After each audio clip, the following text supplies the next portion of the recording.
The whisper arrived on a waft of truffle oil and corruption.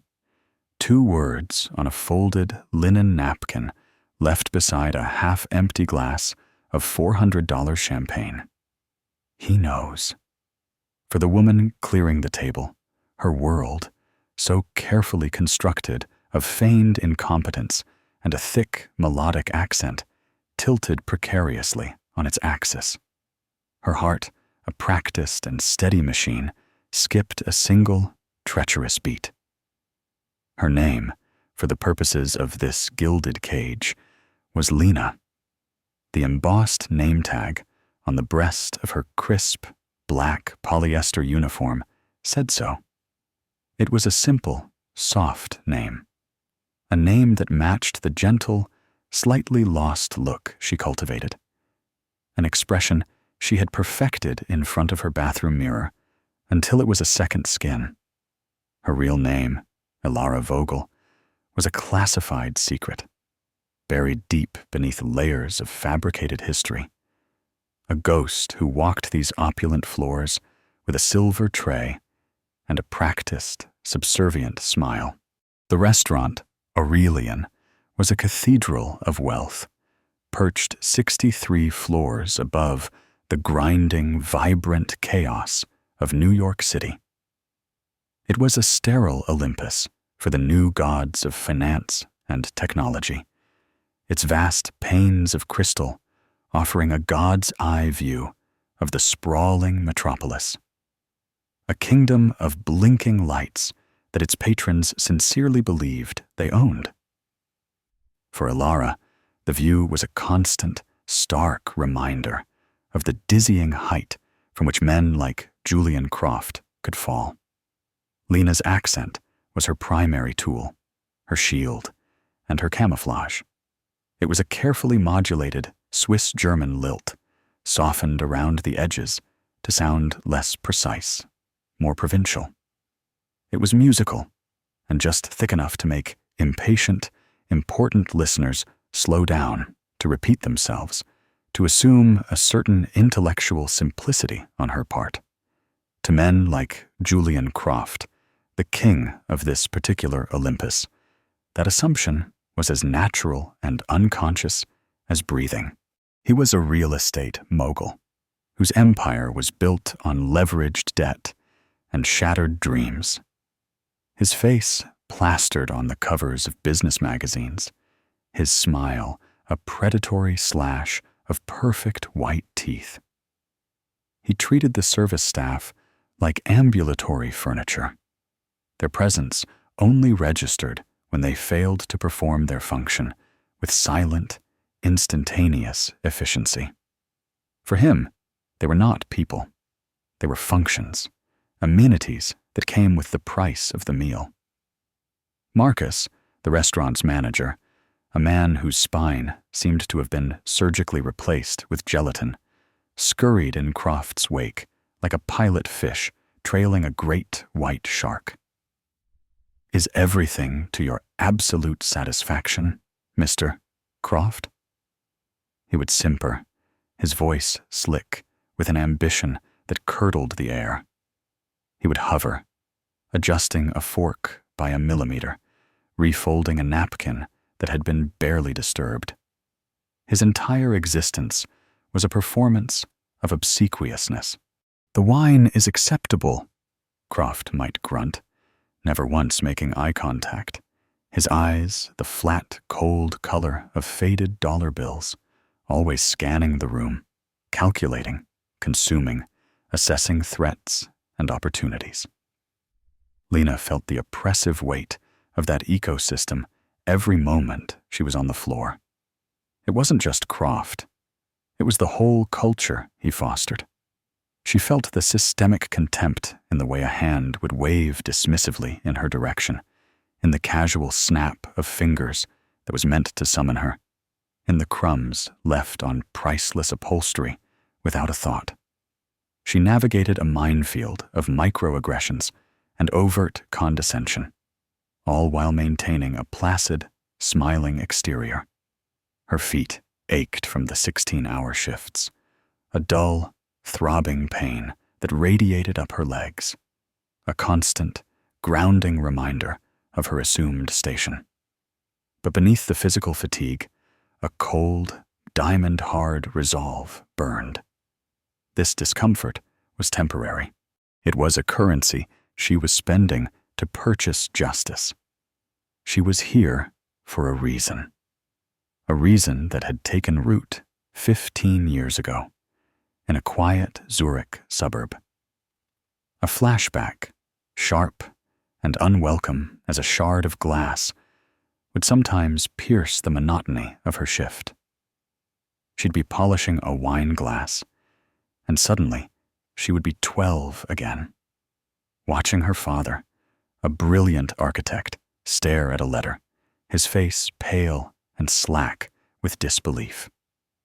A man named Silas Blackwood, a charismatic investment manager with a reassuring smile and fraudulent documents, had convinced her parents and dozens of their neighbors to invest their life savings into a guaranteed real estate fund.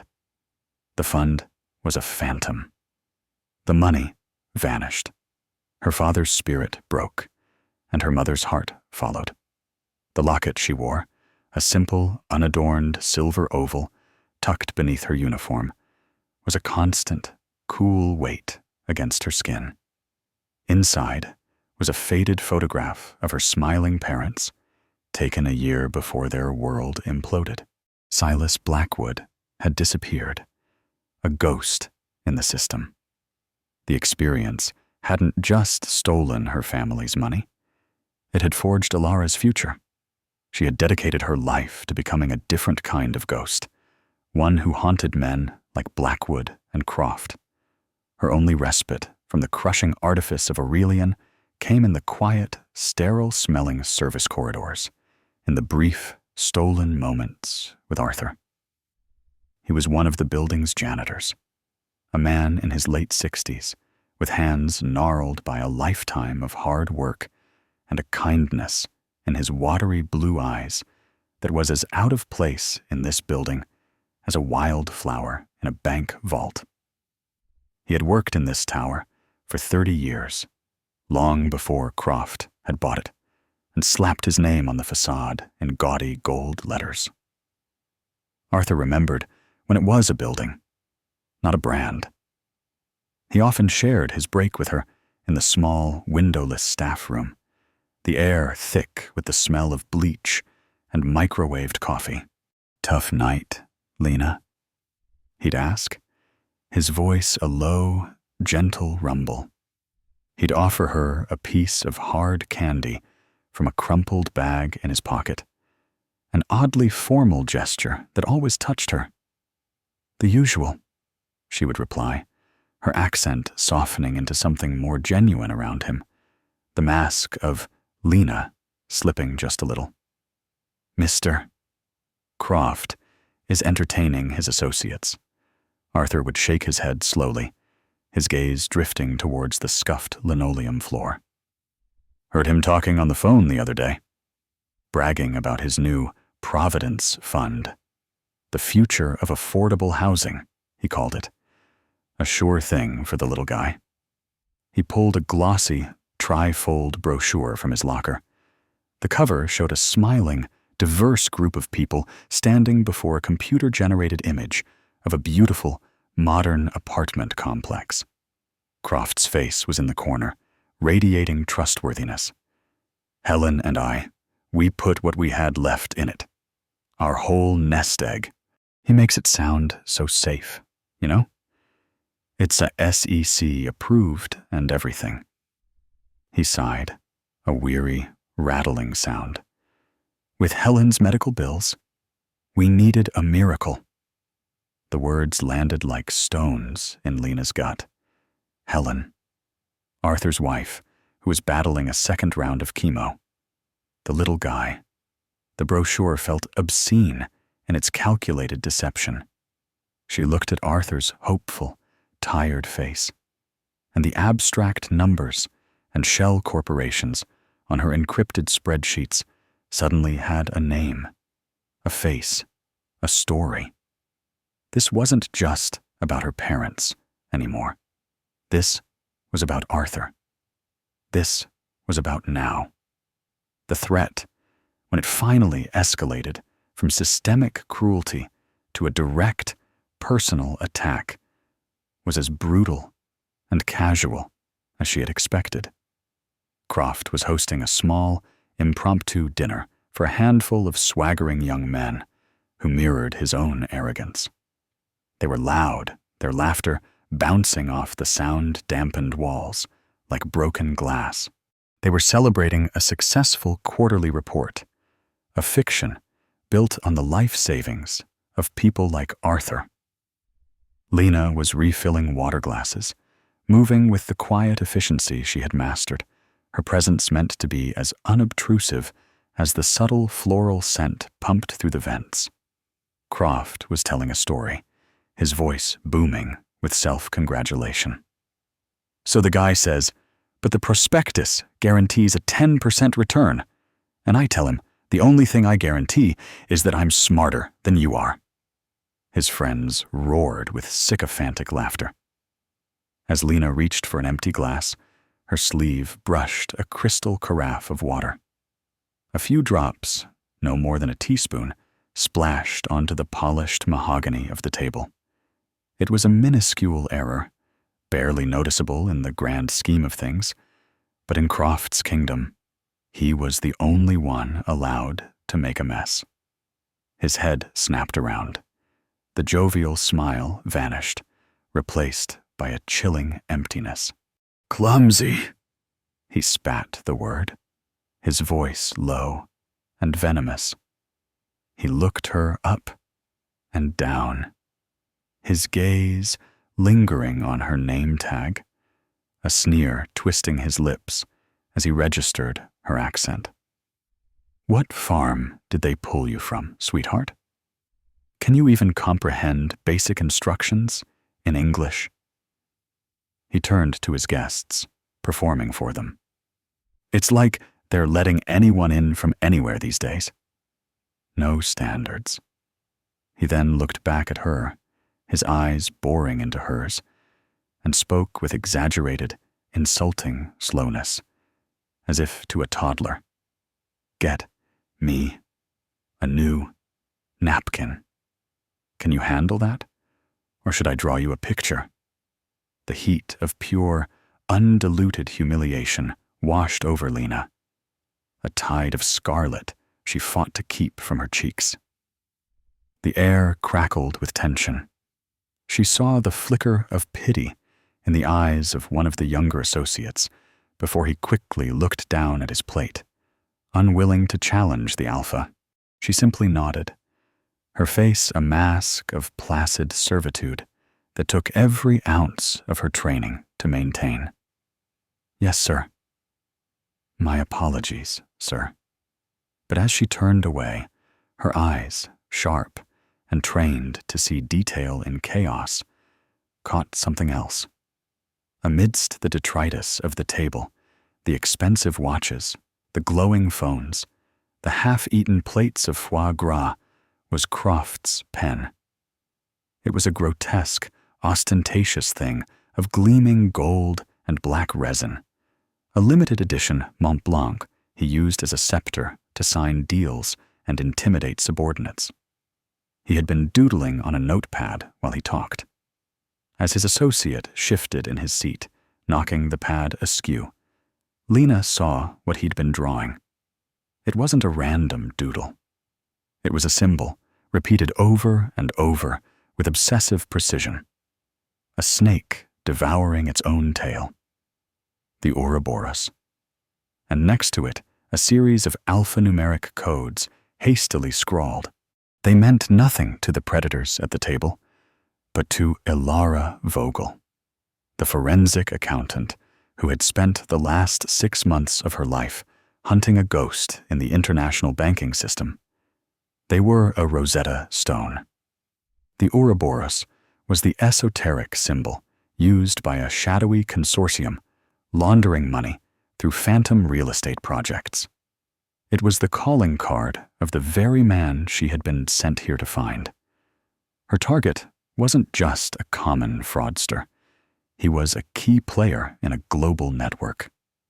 The napkin with the 2 words, "He knows," had appeared the following evening, placed by a hand she never saw. It wasn't a threat from a rival. It was a warning shot from Croft himself. He was toying with her. He didn't know who she was, but he sensed something was off. He was testing her, trying to spook the anonymous threat he felt circling him. The game had just become infinitely more dangerous. Her cover was no longer a shield. It was a ticking bomb. That night, Lena did not exist. In a small, anonymous apartment in Queens that overlooked a noisy, elevated subway line, Elara Vogel came to life. The cheap polyester uniform was discarded like a snakeskin, replaced by the soft, worn cotton of a gray t-shirt and track pants. The tired, subservient posture straightened into one of quiet, coiled authority. Her apartment was Spartan. A mattress on the floor, a single table, and a formidable array of custom-built computer hardware that was completely at odds with the rundown, pre-war building. The alphanumeric codes from Croft's notepad were her entry point. She booted up a secure, untraceable operating system and typed them into a terminal. Her fingers flew across the keyboard, the soft clatter of the keys, the only sound in the room. The screen filled with lines of cascading green code as she navigated through layers of firewalls and encrypted servers, a digital ghost slipping through the cracks of the global financial network. The codes were keys, unlocking a series of nested shell corporations. Viridian Holdings, Azure Equity, Crimson Development, all registered in the Cayman Islands, all with nominee directors who were long dead or simply didn't exist. It was a masterclass in corporate obfuscation. But the Ouroboros was the link. Cross-referencing the symbol with FINMA's secure database, she found a single, heavily redacted hit from a failed investigation 3 years prior. The symbol was linked to a slush fund used to bribe a South American politician. The case went cold when the key witness vanished, but the symbol was logged. It was Croft's signature, his little piece of artistic vanity hidden in plain sight. The pieces were beginning to connect, forming the skeleton of a vast conspiracy. But she needed the flesh, the muscle. She needed the master ledger. She needed to irrefutably link the phantom corporations directly to the Providence Fund and the stolen savings of people like Arthur. She needed to get inside Croft's office. Breaking in was a last resort. The risk of tripping a silent alarm and exposing her entire operation was too high. She needed a legitimate way in, an access card. And for that, she needed a weak link. Her weak link had a name: Kevin Taggart. He was one of Croft's junior executives, a young man who practically vibrated with a mixture of ambition and insecurity. Elara had observed him for weeks during his dinners at Aurelian. He reeked of desperation and cologne that was too expensive for his salary.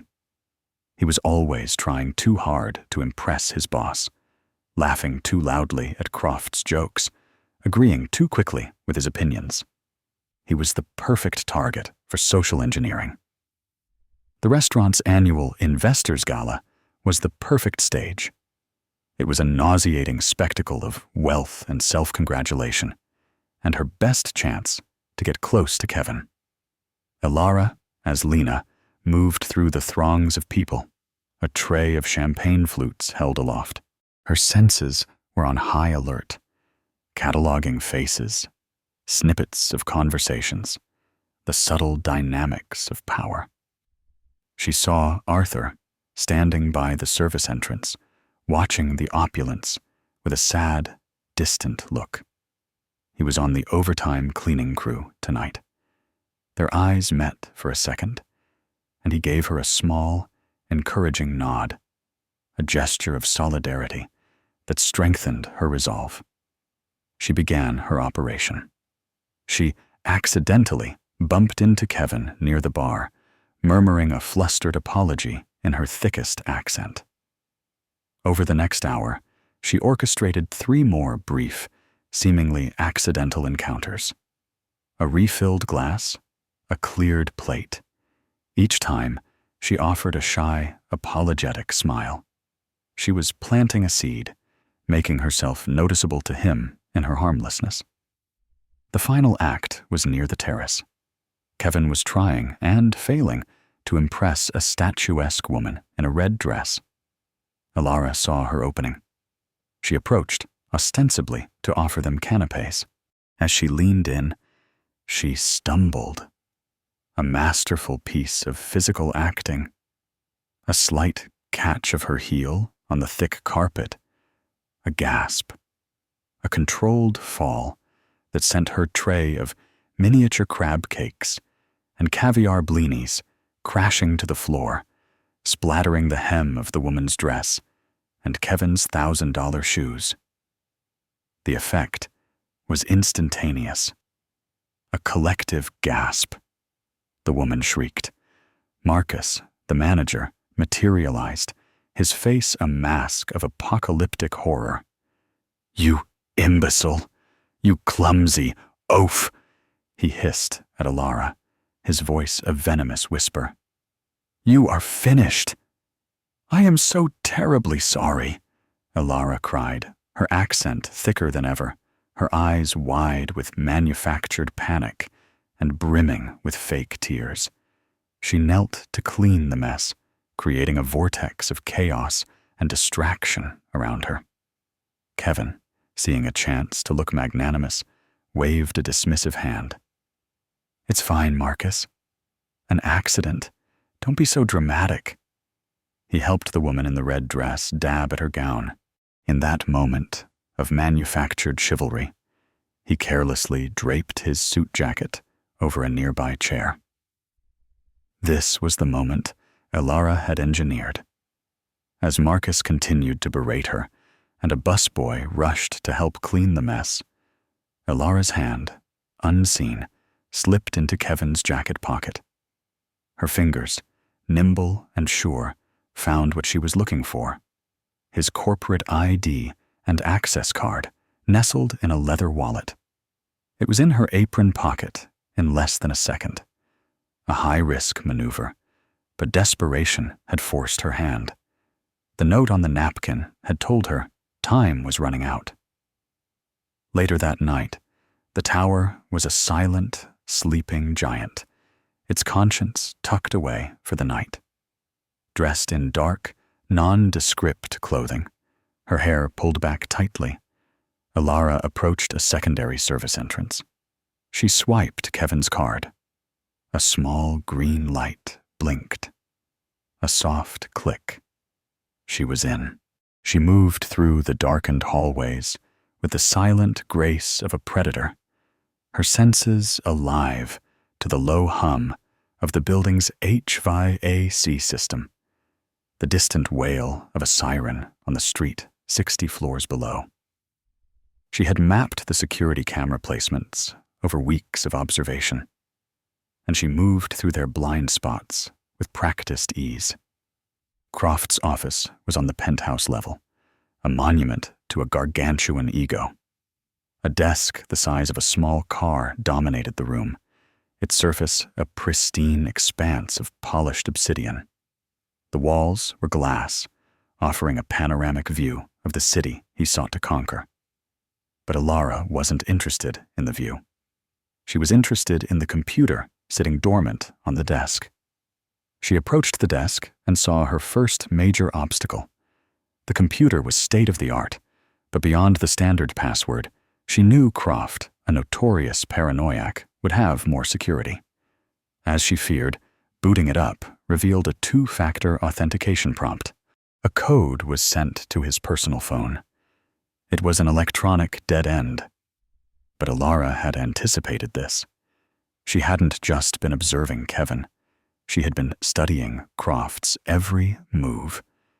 She knew he always placed his phone on the table, screen up, during his meals. During the gala, while serving his table, she had activated a small, wafer-thin device hidden in the base of a floral arrangement. It was a sophisticated cellular cloner, a piece of tech from her agency's R&D department. For the 60 seconds it took to activate and pair, it had created a mirror of his phone's identity. She pulled out her own burner phone, ran a program, and a moment later, the 6-digit code appeared on her screen. She typed it in. The desktop bloomed to life. She was in. She pulled a small, custom-built device from her bag, a flash drive that looked innocuous, but housed a powerful suite of data exfiltration tools she had designed herself. She slid it into a USB port. The screen flickered, and the transfer began. Files, folders, subdirectories. It was a digital maze designed to confuse and mislead. But Alara wasn't looking for files named fraud. She was looking for patterns, for anomalies. She found it in a hidden, encrypted partition labeled Personal Projects Oenology, a ludicrously boring name for a wine hobby. It was a lie. She ran her decryption software. The progress bar crawled across the screen. Each percentage point felt like an hour. She heard the distant ding of an elevator. A night watchman. Her blood ran cold. She ducked behind the massive desk, her body rigid, listening to the soft squeak of his shoes as he did his rounds, the jingle of his keys. He paused outside Croft's office, shined his flashlight through the glass, and moved on. Alara let out a breath she didn't realize she'd been holding. The decryption finished. She opened the master file. There it was, the Providence Fund. She saw the list of investors, hundreds of them, firefighters, teachers, nurses, janitors. Name after name, their life savings itemized in cold, black numbers. She found Arthur's name, and next to it, the $85,000 he and Helen had scraped together over a lifetime of hard work. Then she opened the second ledger, the outflow. The money wasn't going into architectural firms or construction companies. It was being funneled in a dizzying series of transactions through the Ouroboros shell corporations, Viridian, Azure, Crimson, and rerouted to private, numbered accounts in Switzerland. There were no housing projects. The architectural plans were fakes, downloaded from a stock website. The land permits were forgeries. It was a Ponzi scheme of monstrous, heartbreaking proportions, using the savings of the working class to fund Croft's insatiable greed. She copied everything, the encrypted data flowing silently onto her secure drive. Every transaction, every forged document, every incriminating email. And then she found the twist, the final, damning piece of the puzzle that made her blood run cold, and her purpose crystallize into a point of blinding clarity. The primary correspondence, the most sensitive communications, detailing the final stage of the money laundering scheme, the part that would make the funds clean, were not with a bank in the Caymans. They were with a discreet, ultra-exclusive private investment firm in Zurich, Helvetia Capital AG. And the emails, the ones that laid out the entire conspiracy in raw, unvarnished detail between Croft and the firm's partners, were not in English. They were in a formal, precise Lucerne dialect, Swiss German. The language of her childhood, the language that colored the accent Julian Croft found so amusingly simple. The accent he believed was a sign of her inferiority was, in fact, the one key he had never thought to guard against. He had hidden his deepest secrets not behind a wall of code, but behind a wall of language, arrogantly assuming no one in his orbit, no one he considered beneath him, would ever be able to understand them. He had assumed wrong. Elara pulled the drive, ran a program to wipe any trace of her access, and slipped out of the office. She melted back into the city's shadows, the drive in her pocket, feeling as heavy and as powerful as a sword. The moment to strike came a week later. Croft, flush with the successful closing of his fraudulent fund, decided to host an exclusive dinner at Aurelian to celebrate. The guests of honor were two stern-looking men from Zurich, the senior partners of Helvetia Capital AG, Mr.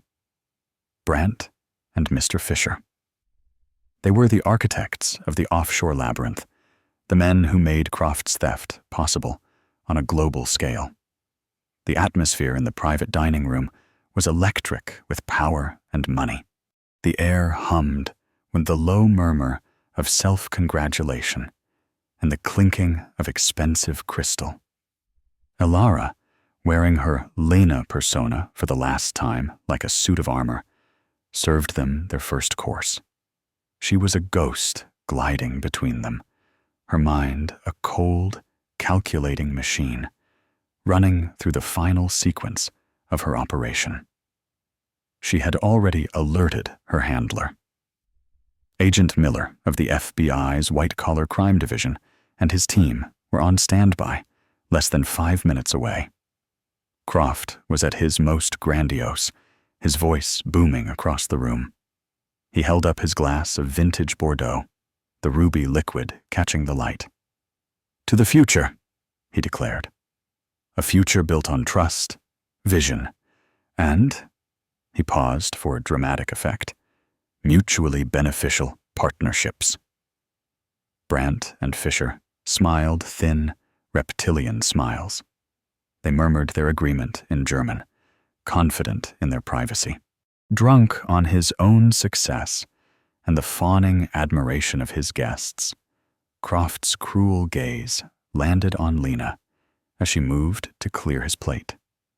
He saw an opportunity for one final, public humiliation, a little piece of sport to cap off his triumphant evening. "Lena, my dear," he said, his voice dripping with oily condescension. The entire table fell silent, turning to look at her. "My friends here are from Switzerland. A beautiful country, I hear. You're from somewhere over there, aren't you? One of those little places with the mountains and the chocolate." Elara met his gaze. Her face remained placid, an unreadable mask, but her eyes were like chips of ice. "Yes, sir, I am." "Wonderful," Croft beamed, leaning back in his chair, thoroughly enjoying the spotlight. "Then tell them.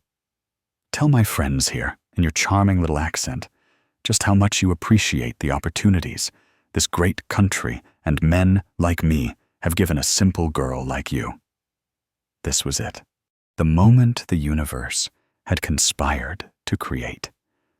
The culmination of months of planning, years of training, and a lifetime of grief. Elara stood perfectly still for a beat, the empty plate held in her hand. The subservient slump in her shoulders straightened, her spine aligning into a posture of ramrod authority.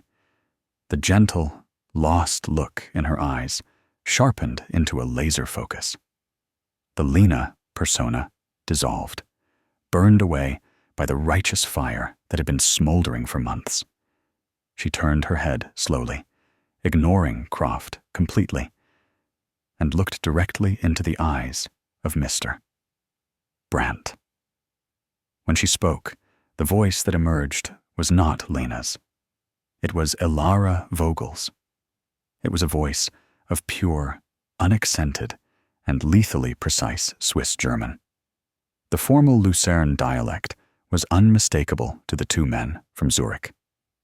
Herr Brandt, Herr Fischer, es ist mir eine Ehre, Sie endlich persönlich kennenzulernen.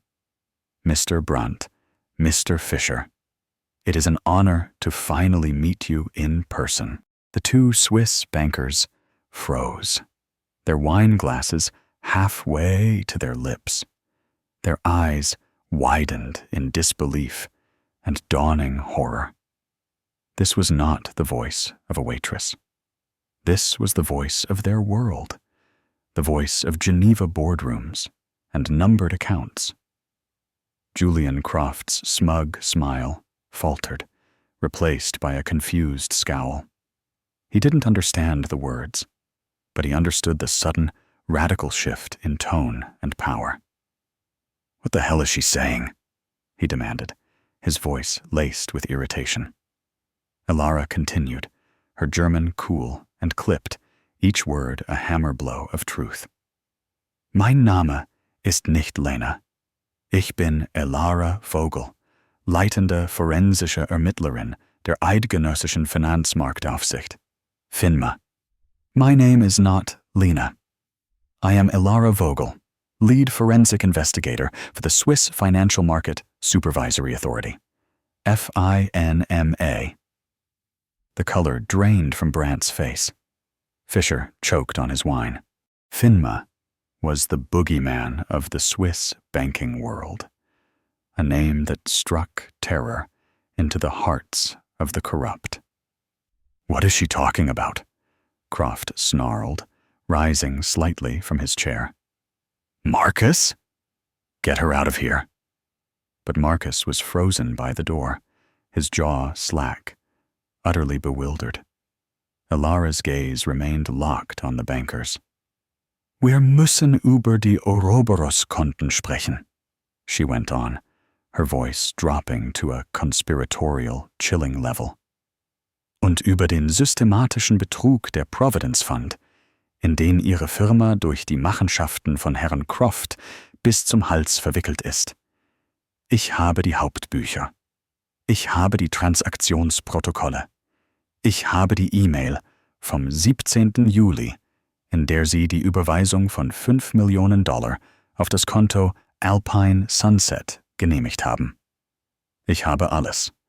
We need to discuss the Ouroboros accounts and the systematic fraud of the Providence Fund, in which your firm is implicated up to its neck through the machinations of Mr. Croft. I have the ledgers. I have the transaction logs. I have the email from July 17th in which you approved the Alpine Sunset wire transfer of $5 million. I have everything." Brandt slammed his glass down, his composure finally shattering. "Das ist unmöglich. That's impossible." Elara finally turned her gaze back to Croft, the king of the castle, now just a confused, sputtering man in a bespoke suit. She switched to flawless, unaccented English, her voice ringing with an authority that silenced the room. "He's asking what I'm talking about," she said to the room at large. "I was just informing Mr. Brandt and Mr. Fischer that their partnership is officially dissolved, that their personal and corporate assets are being frozen by Swiss authorities as we speak, based on evidence I provided them an hour ago, and that they, along with you, Mr. Croft, are the subjects of a multi-jurisdictional investigation into securities fraud, wire fraud, and massive-scale money laundering." The silence that followed was absolute, broken only by the sound of a steak knife clattering onto a plate from a nerveless hand. As if on cue, the grand doors to the private dining room swung open. It wasn't Marcus.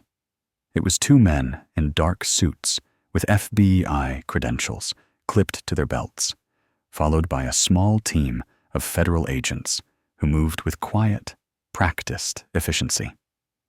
"Julian Croft," the lead agent said, his voice calm and steady. "You're under arrest." Croft stared, his mouth agape, his face a grotesque mask of disbelief. His eyes darted from the agents to Alara, the simple waitress, who now stood before him as his executioner. He finally understood the words on the napkin. He knows. It wasn't a threat from a rival.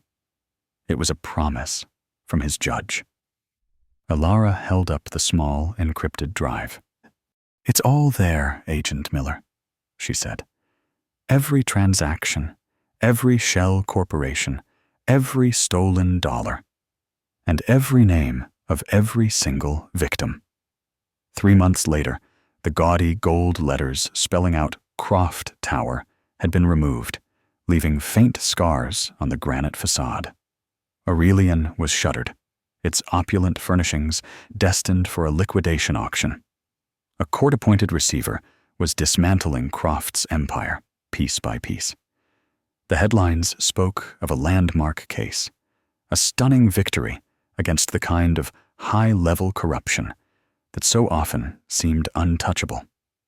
A victims' compensation fund had been established. The process was slow, bureaucratic, but it was moving. Alara Vogel was back in her office in Bern, Switzerland. The view from her window was not of the sprawling New York skyline, but of the quiet, snow-dusted Alps. The air was clean. The silence was peaceful. Her desk was covered not in restaurant receipts, but into complex financial charts and legal documents for her next case, a corrupt commodities trader in Singapore. One afternoon, she met Arthur in a small, quiet park overlooking the Ari River. She had flown back to New York for a final debriefing and had reached out to him. She wasn't wearing a uniform, just simple jeans and a sweater. He didn't recognize her at first. "Lena?" he asked, his brow furrowed. "My name is Alara," she said, offering a small, genuine smile. They sat on a bench for nearly an hour. He told her about Helen, how the first check from the fund had arrived, allowing them to consult a new specialist in Boston. For the first time in years, the doctors were talking about remission, not just management. He cried, and Alara simply sat with him, a quiet presence of support. "I don't understand how you did it," he said, wiping his eyes.